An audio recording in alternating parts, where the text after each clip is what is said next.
ও আমার দেশের মাটি, তোমার পরে ঠেকাই মাথা। তোমাতে বিশ্বময়ীর, তোমাতে বিশ্বমায়ের আঁচল পাতা। ও আমার দেশের মাটি, তোমার পরে ঠেকাই মাথা। ও আমার দেশের মাটি, তোমার পরে ঠেকাই মাথা। আমার নাম মৃদুল গুহ, পিতা স্বর্গীয় কৃতিশচন্দ্র গুহ। আমি চট্টগ্রামের দেওয়ানবাজার এই নামের বাসা, 35 সিরাজদৌল্লা রোড, চট্টগ্রাম। চন্দনাইশে আমার বাড়ি, খারলা গ্রাম, চন্দনাইশ পৌরসভা, থানা চন্দনাইশ, জেলা চট্টগ্রাম। এবং আমি 1981 সাল থেকে চট্টগ্রাম বারে আইন পেশায় নিয়োজিত আছি এবং সুপ্রিম কোর্টের আইনজীবী হলেও মূলত আমি চট্টগ্রাম ভিত্তিক আইন পেশায় আছি। আমার স্কুলে লেখাপড়া হচ্ছে চট্টগ্রাম কলেজ স্কুল থেকে। আমি 1970 সালে এসএসসি পাস করি। চট্টগ্রাম কলেজ থেকে 1972 সালে এইচএসসি পাস করি। তারপর অর্থনীতি অনার্স, এবং চট্টগ্রাম বিশ্ববিদ্যালয় থেকে 1976 সালে, যেটা সেশন জটের কারণে আরও 2 বছর পরেই হয়েছে, আমি অর্থনীতিতে এমএ পাস করি। তো পরে এলএলবিও একই সাথে গ্রহণ করে আমি বার কাউন্সিলের সনদ প্রাপ্ত হই এবং আইন পেশায় নিয়োজিত হয়েছি। তো 1971 সালে মহান মুক্তিযুদ্ধ যখন চলে, তখন আমি চট্টগ্রাম কলেজে একাদশ শ্রেণীর ছাত্র, এবং আমি স্কুল জীবন থেকেই কলেজ স্কুলের ক্লাস 6-এর ছাত্র হিসেবে আমি ছাত্র রাজনীতিতে জড়িয়ে পড়েছি। সেই কারণে কলেজ ছাত্র হলেও আমি মূলত তখনই জেলা পর্যায়ের ছাত্র না। 1971 সালে আমি চট্টগ্রাম জেলা তৎকালীন পূর্ব বাংলা বিপ্লবী ছাত্র ইউনিয়নের সাংগঠনিক সম্পাদক ছিলাম। তো আমি মুক্তিযুদ্ধে অংশগ্রহণ করেছি এবং সেই অংশগ্রহণের কাহিনীটাতে আসছি, কিন্তু এর আগে বলেনি। আমাদের দেশের মুক্তিযুদ্ধ এটি একটি বিশাল ব্যাপার, বিশাল সাগরের মতো। তো অনেকগুলো নদী সাগরে মিলে সে সাগর সৃষ্টি হয়। একটা নির্দিষ্ট নদীতেই কোনো সাগর হয় না। ঠিক একইভাবে এই মুক্তিযুদ্ধের বিশাল কর্মকাণ্ডে বাংলাদেশের তৎকালীন পূর্ব বাংলা অনেকগুলো দলই অংশ নিয়েছে। সব দলই সমান ভূমিকা রাখতে পারেনি। এখানে সাগরে মেশা সব নদী যেমন সমান স্রোতস্বিনী নয়, কোনোটি ক্ষুদ্ধারা, কোনোটি আবার স্বল্পধারা, কোনোটি বিশাল স্রোত নিয়ে সাগরে, বিশাল জলধারা নিয়ে সাগরে পতিত হয়, আবার কোনোটি ছোট্ট ঝর্ণা আকারে হয়। তবে আমরা বলতে চাই 1971 সালে আমাদের দল তত বড় ছিল না, কিন্তু আমরা ছিলাম রেড কারেন্ট, অর্থাৎ ক্ষুদ্ধারার নদীর মতো আমাদের চিন্তা করতে হবে। এবং এখানে আমি যেটুকু বলতে চাই, মুক্তিযুদ্ধে আমরা 30 লক্ষ শহীদের বিনিময়ে আমরা আমাদের স্বাধীনতা অর্জন করেছি, এবং আমাদের এই স্বাধীনতা সংগ্রামে দেশের এই মুষ্টিমেয় রাজাকার আলবদর ছাড়া সমগ্র জনগণই বিভিন্নভাবে অংশ নিয়েছে। প্রত্যক্ষ যুদ্ধে হয়তো সম্মুখ যুদ্ধে সবাই অংশ নেয়নি, কিন্তু পরোক্ষভাবেও যুদ্ধে অংশ নিয়েছে। এবং এই যুদ্ধে অংশ নেওয়ার ক্ষেত্রে আমি এখানে একটি বিভাজন রেখা আনতে চাই। সেটি হচ্ছে একটি আদর্শিক মুক্তিযোদ্ধা আর একটি হচ্ছে ঘটনাচক্রের মুক্তিযোদ্ধা। আমি আদর্শিক মুক্তিযুদ্ধটা এইভাবে বলবো, যারা একটা আদর্শকে বাস্তবায়নের স্বপ্ন দেখেই মুক্তিযুদ্ধে অংশগ্রহণ করেছেন এবং তারা আগে থেকেই শুরু করেছে। আর ঘটনার অভিজ্ঞতা যারা মুক্তিযোদ্ধা, তারা হচ্ছেন হয়তো পাকিস্তান হানাদার বাহিনী বা রাজাকার আলবদর দ্বারা আক্রান্ত হয়েছেন, তার মাকে, তার বোনকে, তার ভাইকে হত্যা করা হয়েছে, দর্শন করা হয়েছে, হয়তো বাড়িঘর পুড়িয়ে দিয়েছে, তাকে মুক্তিযুদ্ধে যাওয়া ছাড়া উপায় ছিল না। এই আদর্শগত স্বপ্ন থেকে আসছে এই কারণে এদেশে বাম রাজনীতিতে যারা সম্পৃক্ত, তারা কিন্তু মুক্তিযুদ্ধের কথাটা 1971 সালের অনেক আগে থেকে বলে আসছে। এখানে বলা হয়ে থাকে যে বামপন্থীরা আসলে মুক্তিযুদ্ধের সময় যদিও তাদের যথাযথ ভূমিকা নেতৃত্বের পর্যায়ে পালন করা উচিত ছিল, ততটুকু পারেনি বিভিন্ন কারণে, কিন্তু স্বাধীনতার স্বপ্ন বিশেষ করে স্বাধীন জনগণতান্ত্রিক পূর্ব বাংলা কায়েমের একটা কর্মসূচি বিভিন্ন বামপন্থী দলগুলোর ছিল। আমি এই ক্ষেত্রে কয়েকটি উদাহরণ টানব। যেমন CPEPML এর 1967 সালের কর্মসূচি দেখা যায় স্বাধীন জনগণতান্ত্রিক পূর্ব বাংলার কর্মসূচি এরা দিয়েছে। তারপরে দেখা যায় পূর্ব বাংলা কমিউনিস্ট পার্টির কর্মসূচি 1968 সাল। এরপরে দেখা যায় পূর্ব বাংলার শ্রমিক আন্দোলন, যেটা শিরেশ্বরদের গ্রুপ নামে পরিচিত ছিল, তারাও 1 ডিসেম্বর 1968 সাল স্বাধীন জনগণতান্ত্রিক পূর্ব বাংলার কর্মসূচি উপস্থাপন করে। এরপরে কমিউনিস্ট বিপ্লবীদের পূর্ব বাংলার সমন্বয় কমিটি, যেটিতে আমি সম্পৃক্ত ছিলাম, তারা কর্মসূচি দেয় 1969 সালে এবং এটা এপ্রিল মাসে। তো এই কর্মসূচিগুলো যখন আসতে থাকে তখন কিন্তু আমাদের স্বাধীনতা সংগ্রামের যারা নেতৃত্বদানকারী বলে দাবি করে আওয়ামী লীগ, তাদের কিন্তু স্বাধীনতার কোনো কর্মসূচি ছিল না। হয়তো আওয়ামী লীগের একটা ছাত্র লীগের যে একটা পোর্শন, নিউক্লিয়াস গ্রুপ নামে, তাদের একটা স্বাধীনতার আকাঙ্ক্ষা ছিল, স্বাধীনতা বিষয়ে তাদের কিছু কাজ ছিল। তো বৃহত্তর আওয়ামী লীগের 1971 সালের 25শে মার্চে হানাদার বাহিনীর আক্রমণের পূর্ব পর্যন্ত কোনো পরিকল্পিত কর্মসূচি ছিল না, যেই কারণে আওয়ামী লীগ কোনো স্বাধীনতার সপক্ষে পূর্বক্ষণে কোনো তাদের রেজুলেশন দলীয় বা কোনো পুস্তিকা বা কোনো লেখা দেখাতে পারে। একইভাবে বাংলাদেশে যারা মস্কোপন্থী কমিউনিস্ট হিসেবে পরিচিত, তাদেরও কোনো কর্মসূচি ছিল না। তবে এরা কি মুক্তিযুদ্ধ করে না? অবশ্যই করেছে। এদের মুক্তিযুদ্ধটা আসলে ঘটনা অভিজ্ঞতাতে এরা মুক্তিযুদ্ধ হয়েছে, মুক্তিযুদ্ধ অংশগ্রহণ করেছে। এর নেতৃত্ব আওয়ামী লীগের হয়েছে। কেন হয়েছে? বিভিন্ন জাতীয় এবং আন্তর্জাতিক পরিস্থিতিটা তাদের পক্ষে ছিল বলেই তারা নেতৃত্বে আসছে। সেখানে ভারত রাশিয়ার সহযোগিতা, আবার বামপন্থীদের প্রতি চীনের অসহযোগিতা, বাংলাদেশের মুক্তিযুদ্ধকে চীন যথাযথভাবে মূল্যায়ন করার অভাব ইত্যাদির কারণে হয়নি।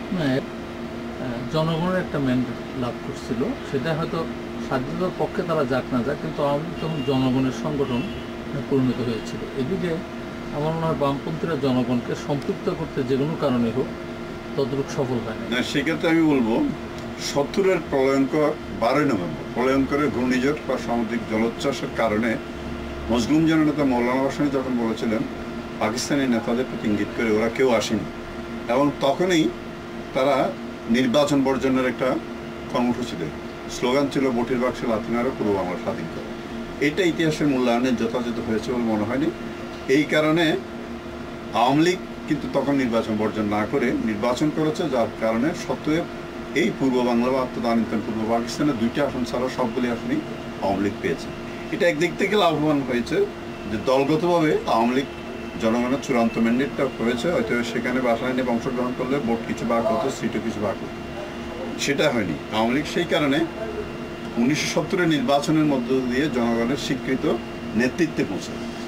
71 সালের মুক্তিযুদ্ধ, আমি প্রস্তুতি পর্বের কথায় যদি বলি, আমরা যখন অসহযোগ চলছিল তখন কিংবা তারও আগে আমরা বিভিন্ন জায়গায় হাত বোমা, কেমিক্যাল ইকুইপমেন্টস জোগাড় করে হাত বোমা তৈরি করে ককটেল বানাতাম এবং এগুলো বিভিন্ন জায়গায় প্রয়োগ করতাম। যেমন চট্টগ্রাম কলেজে কেমিস্ট্রি ল্যাবরেটরি আমরা রেড করেছিলাম বিপ্লবী ছাত্র ইউনিট থেকে, এবং আমার মনে পড়ে প্রখ্যাত চলচ্চিত্রকার জহির রায়হানের গাড়ি নিয়ে আমাদের তৎকালীন নেতা কাজী জাফর আহমদ চট্টগ্রাম আসছিলেন। সেই গাড়িটা আমরা চট্টগ্রাম কলেজে নিয়ে এসেছিলাম রাত্রে, সেটাতে করেই কেমিস্ট্রি ল্যাবরেটরিতে থেকে মালামালগুলো, কেমিক্যাল এবং বিভিন্ন অ্যাসিডের ইয়েগুলো আমরা ওই বোতলগুলো ক্যারি করেছিলাম। তো আমরা বিভিন্ন জায়গায় তখন হাত বোমা তৈরি করে, আমাদের অনিল সুন্দর নামে একজন বল কলেজ গিয়েছিলেন, উনি ভারতের নকশালিস্টদের থেকে হাত বোমা তৈরি করার ওই প্রক্রিয়াটা শিখেছিলেন, এবং হাত বোমা তৈরি করে আমরা আমেরিকান সেন্টার, আমিন জুট মিল অফিস, দাউদ অফিস ইত্যাদি বিভিন্ন জায়গায় আমরা হাত বোমা নিক্ষেপ করেছি। অর্থাৎ পশ্চিম পাকিস্তানের বিরুদ্ধে, এটা সেম মার্কিন সাম্রাজ্যদের বিরুদ্ধে আমরা আমাদের প্রতিক্রিয়াটা জনগণের কাছে জানিয়েছি, এবং এই জনমত গড়ে তোলার ক্ষেত্রে আমরা আমাদের কাজ করেছি। তো 25শে মার্চ 1971 অপারেশন চার্জলাইটের নামে পাকিস্তান আর্মি ঢাকাতে যে বর্বরোচিত হামলা, অমানবিক হামলা, ইতিহাসের জঘন্যতম হামলা পরিচালনা করে, তখন আসলেই আমরা পুরো জাতীয় প্রস্তুত ছিল। একইভাবে তার পূর্ব থেকে চট্টগ্রামে সোয়াজ জাহাজ আসা, তার থেকে অস্ত্র খালাসের প্রক্রিয়াগুলো চলছিল। কিন্তু ঠিক তারও আগে 23 তারিখে, 2 দিন আগে, তখনও কিন্তু ওই আলোচনা চলছিল শেখ মুজিবুর রহমানের সাথে ইয়াহিয়া খানের সাথে। তো এই আলোচনা জুলফিকার আলী ভুট্টো সাহেব পাকিস্তানের সেখানে ছিলেন।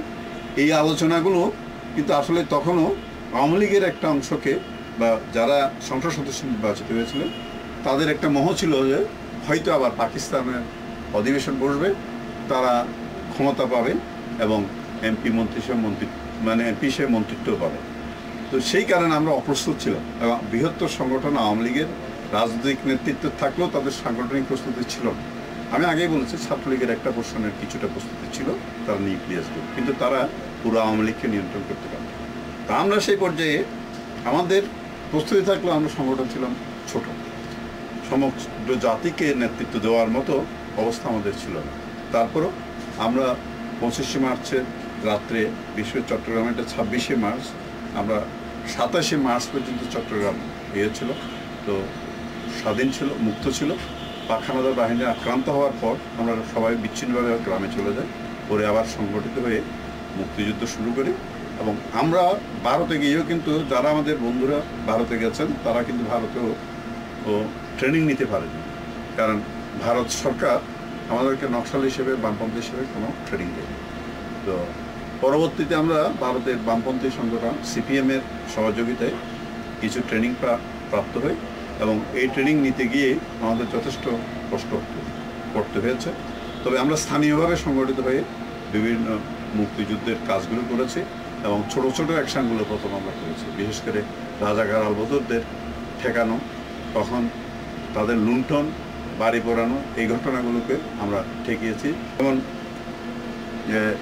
আমি পাকিস্তানি হানাদার বাহিনীর বিরুদ্ধে আমরা মূলত আমাদের ইয়েটা ছিল কার্যকরণ, আমার বাড়ি চন্দনেশ্বর বোয়ালখালীতে ছিলাম। সেখানে কিছু রাজাকার, কাঠান চেয়ারম্যান, কোয়াদিয়া ইউনিয়নের কাঠান চেয়ারম্যান, সে ছিল বোয়ালখালী থানা রাজাকারের কমান্ডার, তাকে আমরা হত্যা করেছি। তারপরে অলি মেম্বার, আবুল খায়ের মেম্বার, এগুলো রাজাকার, তাদেরকে আমরা হত্যা করেছি। পরবর্তী পর্যায়ে আমাদের অস্ত্র সংকট দেখা দেয় এবং আমাদের সংগৃহীত অস্ত্র ছিল মূলত তৎকালীন অবস্থায় 303 রাইফেল, গ্রেনেড, তারপরে দেশীয় অস্ত্র সাথে ছিল ব্যানট, চাকু ইত্যাদি ছিল।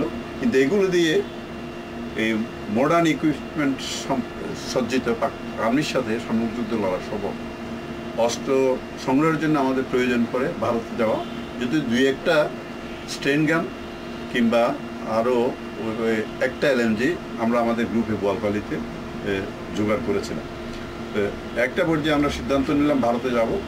ভারতে যাওয়ার জন্যে আমি, শহীদ ওসমান, শহীদ অপু চৌধুরী সহ আমরা 64 জন বিভিন্ন বাসে করে, তখন নিউ মার্কেট থেকে ফেনীর বাস ছাড়তো, তো ওখান থেকে আমরা চললাম ভিন্ন ভিন্ন বাসে। 8 আগস্ট আমরা 10টার দিকে হঠাৎ করে মিরেশ্বর স্টেশন থানার সামনে ওই পাকিস্তান আর্মি আলবদরদের সহযোগিতায় বাসের চাকরি দেওয়া শুরু করে এবং সেখানে তারা ছাত্র চেহারা দেখে যাদেরকে যুবক মনে করেছে, ছাত্র মনে করেছে, তাদেরকে নামিয়ে তারা বিভিন্ন ইন্টারোগেশন করেছে। একে ইন্টারোগেশনে আমি পড়ি এবং আমার বন্ধু অপু, উসমান এরা পড়ে। তো আমরা কিছু বন্ধু উতরিয়ে যাই, কিন্তু আমরা তাদের হাতে ধরা পড়ি। ধরা পড়ার পরে আমরা 64 জন ধরা পড়েছিলাম।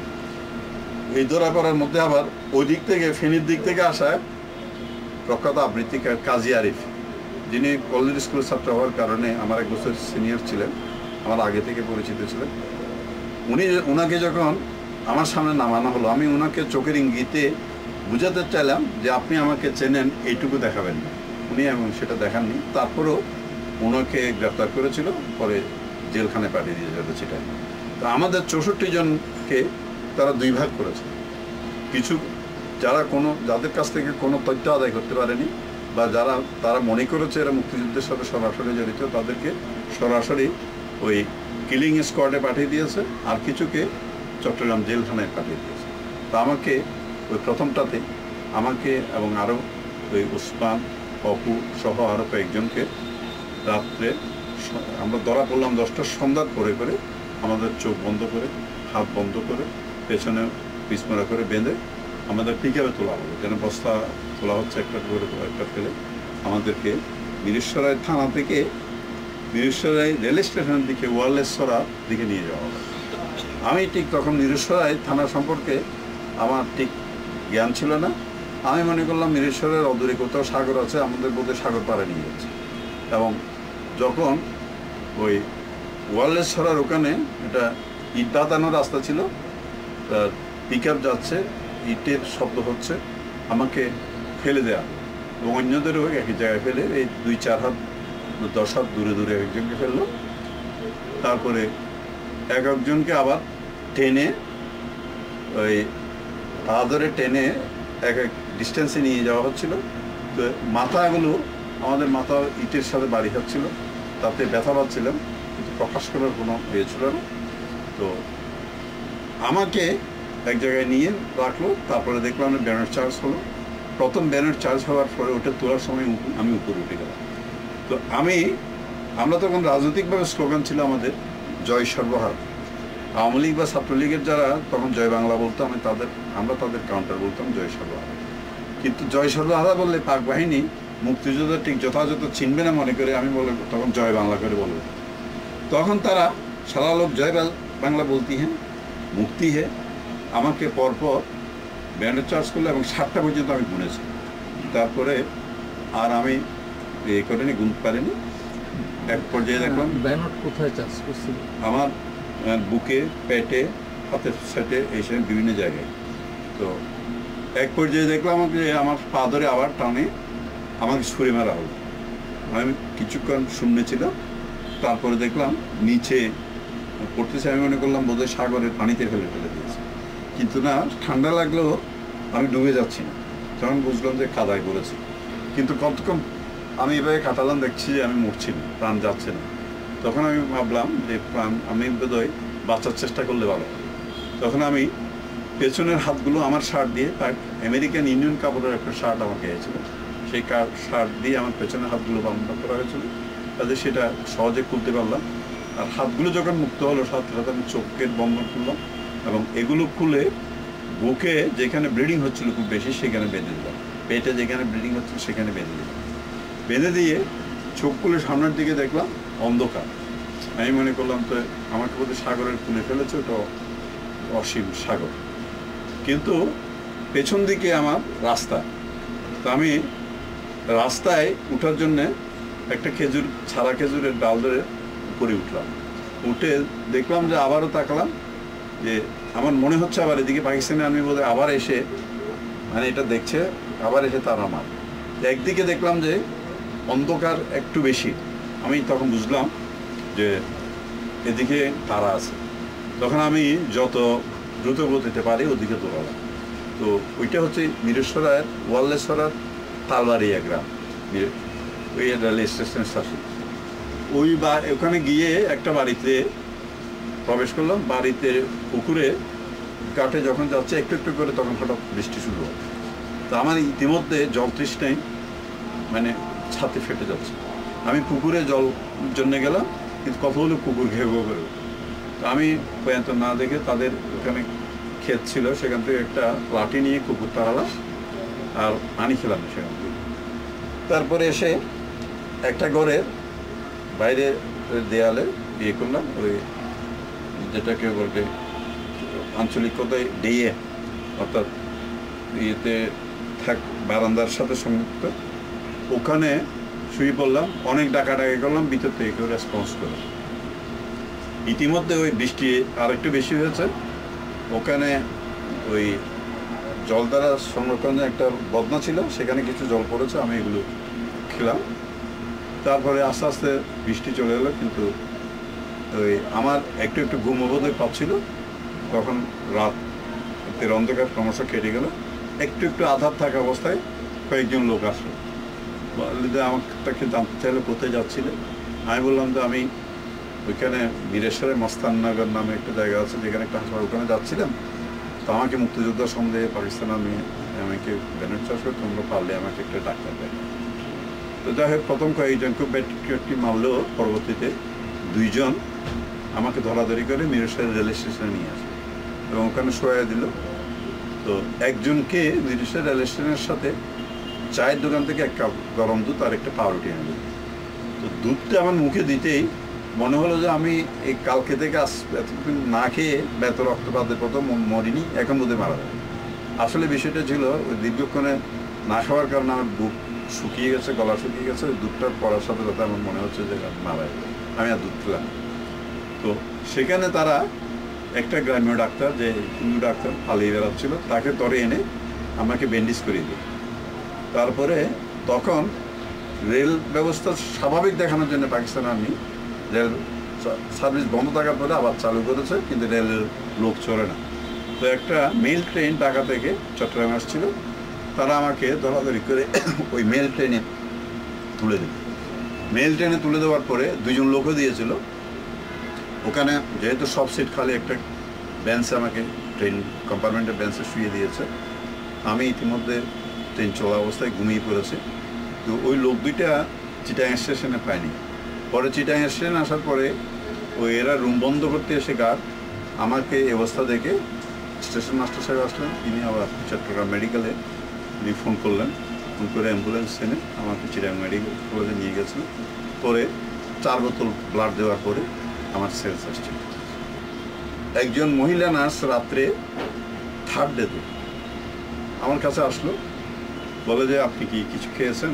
তো আমি চুপ মেরে আছি। উনি বুঝতে পারলেন যে আমি কিছু খাই।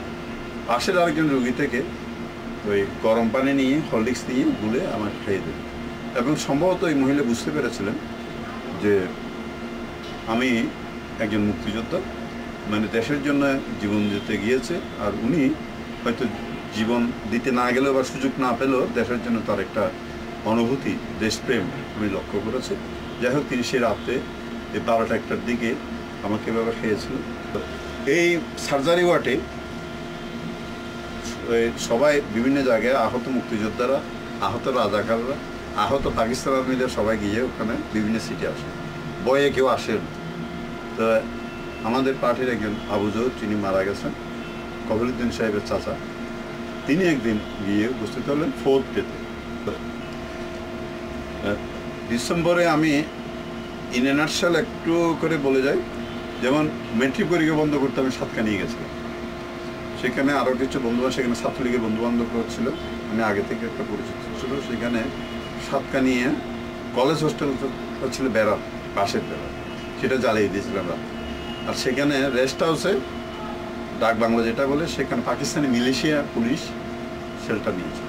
তারা সারা রাত ওখান থেকে বের হয়নি, কিন্তু ব্ল্যাঙ্ক ফায়ার দিয়েছে। আমি ছিলাম তার সাথে সংলগ্ন ওসি ও এই সিও অফিসের ওভারসিয়ারদের কোয়ার্টারে। সারা রাত তারা ব্ল্যাঙ্ক ফায়ার করলো। পরে বোর না হতে আমাদের সবাইকে নিয়ে বাংলো মাঠে দাঁড় করালো। তো আমরা মনে করলাম যে বোধহয় আমাদের মেরেই ফেলতেছে।